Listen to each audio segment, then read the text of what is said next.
क्या हुआ भाई, क्या मामला है? इतने लोग कहाँ इकट्ठा तुम थाने में घुसे चले आ रहे हो? बता बता जल्दी बोलो। हजूर माई बाप, ये हमारा लड़का तौफीक है। ये सुबह शाम सब्जी बेचता है, दिन में पंचर बनाता है।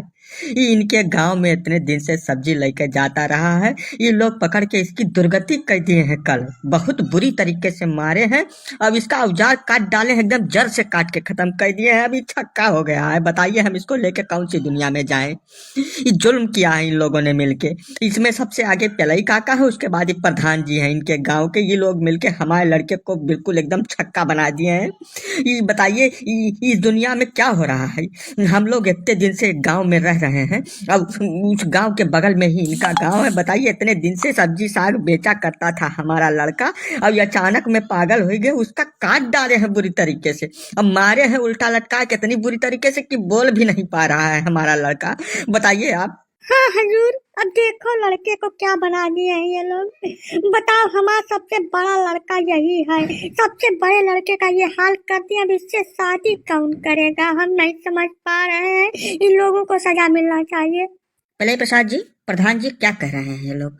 इनकी बात में अगर सच्चाई है तो हम बख्शेंगे नहीं, इतना ध्यान रखिएगा। ना ना, पहले आप हमारी बात को सुनिए और उसको समझिए। बात को समझने के बाद आप जो एक्शन लेंगे वो हमको मंजूर होगा पूरी तरीके से। ये अपने लड़के का नाम तौफीक बता रहे हैं ना? इसका नाम इनके हिसाब से तौफीक है। इनके लड़के के हिसाब से इसके 5-6 नाम है, सारे हिंदू नाम है। हमारे गांव में जब भी आता है सब्जी बेचने, ये हाथ में कलावा पहन के बढ़िया टीका लगा के आता है। हमारी गांव की 2-3 लड़कियों पे इसकी गंदी निगाह है, घटिया वाली। समझ रहे हैं? इसके ऊपर हम बहुत दिन से नजर गड़ाए बैठे थे। वो तो कल शाम को हम टीवी में देख रहे थे कि दिल्ली में कोनो लड़की की इसी की मानसिकता वाला कोनो लड़का पहले हत्या किया, उसके बाद 30-35 टुकड़ा में काट काट के उसको फ्रिज में रखा था। वो देखते ही खबर हमारी खोपड़ी सनक गई। तुरंत हमारी निगाह में ये आवा कि ये भी ऐसा ही कुछ घटना को अंजाम देने के लिए चक्कर लगा रहा है गाँव में। इसको हम रंगे हाथ पकड़ लिए। कल के कल पकड़े तो प्रधान जी को बुलाए, प्रधान जी आए, 4-5 लोग मिलके जो फैसला किया हमने उसको अंजाम दे दिया। किसी और लड़की की जिंदगी ना खराब करे अपने लाइफ में, इसलिए हमने इसका इसी वक्त पूरी तरीके से एकदम संपूर्ण इलाज कर दिया है। अभी किसी काम के लायक नहीं है। पहले काटे हैं, उसके बाद लोहा गर्म करके बिल्कुल दाग दिए हैं कि दोबारा उस जगह पे कोई और कार्रवाई हो ही ना सके। समझ रहे हैं? अब आप चलिए हमारे गांव में, पहले उन कन्याओं से आपकी हम मुलाकात कराते हैं जो इसके फरेब के चक्कर में इससे बातचीत करने में लगी हुई थी। और ऐसी घटना जब जब होगी, हमारे पूरे गांव की बात कर रहे हैं, तब तब हम यही कार्रवाई करेंगे। यही इनका सटीक इलाज है, इसके अलावा इनका कौनो इलाज नहीं है। नहीं तो हम लोगों की लड़कियां ऐसे मरती रहेंगी।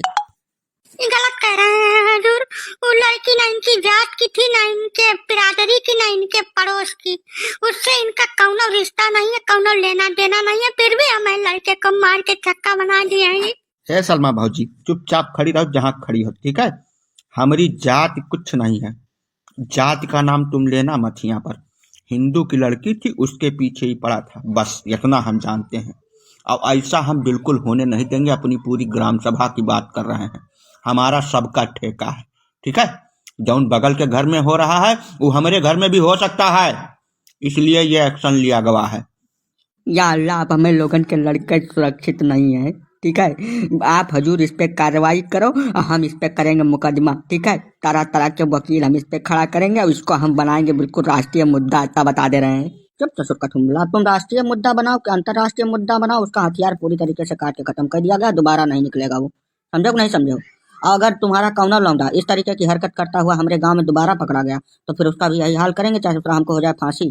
छोड़ेंगे नहीं। ये मैसेज हम पूरे देश में सबको देना चाहते हैं कि अगर इस तरीके की कौनो घटना तुम्हारे आस पड़ोस गांव दिखती है ऐसी, तो तुरंत उस पर जितनी सख्त से सख्त कार्रवाई हो सके उसको तुरंत अंजाम दे दो। इंतजार एक दिन का भी ना करो, ठीक है? नहीं तो ऐसा ही तुम्हारे घर की लड़कियां छोटे छोटे टुकड़ा में काट के कहीं फ्रिज में रखी हुई मिलेंगी।